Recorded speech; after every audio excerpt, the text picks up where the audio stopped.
குறைந்த விலை நிறைந்த தரம். தங்கள் தேவைகள் அனைத்தும் ஒரே இடத்தில். ஜெயச்சந்திரன்.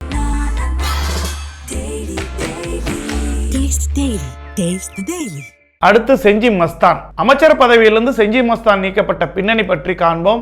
விழுப்புரம் வடக்கு மாவட்ட செயலாளராக இருந்த சிறுபான்மையினர் நலத்துறை அமைச்சர் செஞ்சி மஸ்தான் 2 மாதங்களுக்கு முன்பு அந்த மாவட்ட செயலாளர் பதவியிலிருந்து திமுக தலைமை நீக்கியது. செஞ்சி மஸ்தானின் பதவி பறிப்புக்கு அவரது மருமகன், மகன் உள்ளிட்ட குடும்பத்தினரின் அரசியல் அதிகாரத்தில் தலையீடுகளே காரணம் என சொல்லப்படுகிறது.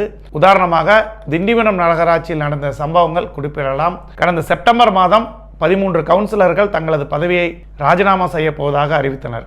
ராஜினாமா கடிதங்களை திமுக தலைமைக்கு அனுப்பி வைத்தனர். திண்டிவனம் நகர்மன்ற தலைவராக பதவி வகிக்கும் நிர்மலா செயல்படாத தலைவராக இருக்கிறார். நகராட்சியின் கட்டுப்பாடுகள் அனைத்தும் செஞ்சி மஸ்தானின் மைத்துனர் ரிஸ்வானின் கட்டுப்பாட்டிலேயே இருக்கிறது என குற்றம் சாட்டினர்.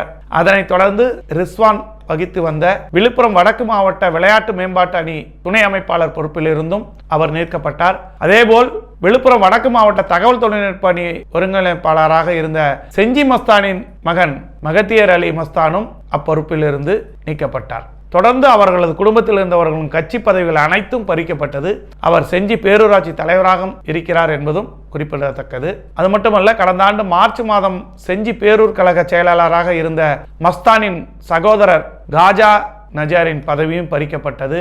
அதற்கு காரணம் மரக்காணம் கள்ளச்சாராய மரணங்கள் தமிழக அரசுக்கு மிகப்பெரிய கெட்ட பெயரை ஏற்படுத்திய சம்பவம். இச்சம்பவம் தொடர்ந்து திண்டிவனம் 20வது வார்டு திமுக கவுன்சிலர் கணவர் மரூர் ராஜா குண்டர் சட்டத்தில் கைது செய்யப்பட்டார்.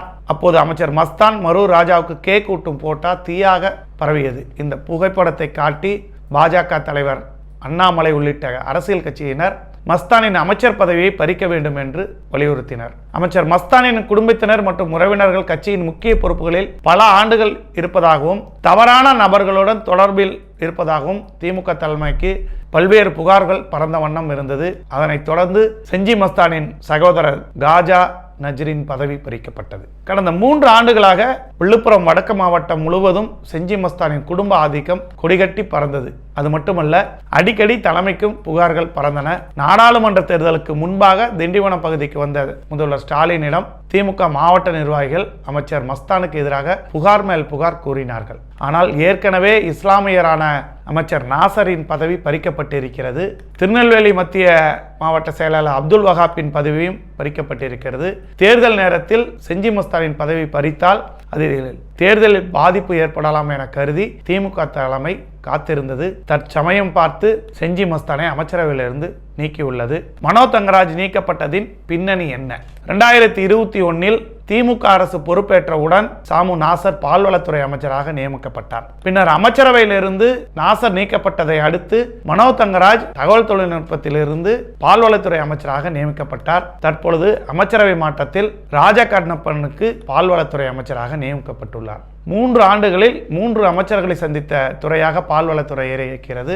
மனோ தங்கராஜை அமைச்சரவையிலிருந்து நீக்கியது முற்போக்காளர்கள் மத்தியில் கேள்வி எழுப்பியுள்ளார்கள். அதே நேரத்தில் கன்னியாகுமரி மாவட்டத்தில் உள்ள மாவட்ட செயலாளர்கள் மற்றும் மூத்த நிர்வாகிகளும் அனுசரித்து போகாமல் இருந்ததுதான் மனோ தங்கராஜ் மீது புகார்கள் இருப்பதாக கூறப்படுகிறது. அவருக்கு கொடுக்கப்பட்ட பால்வளத்துறையை பொறுத்தவரை ஆவின் வளர்ச்சி என்பது எதிர்பார்த்த அளவில் இல்லை என்பது அவர் மீது வைக்கப்படும் குற்றச்சாட்டாகும். மனோ தங்கராஜின் மகனின் அரசியல் ஆட்டம் மாவட்டத்தில் அதிகரித்து உள்ளதாகவும் அவர் மீது புகார் எழுந்துள்ளது. குறைந்த விலை நிறைந்த தரம். தங்கள் தேவைகள் அனைத்தும் ஒரே இடத்தில். ஜெயச்சந்திரன். Taste the Daily.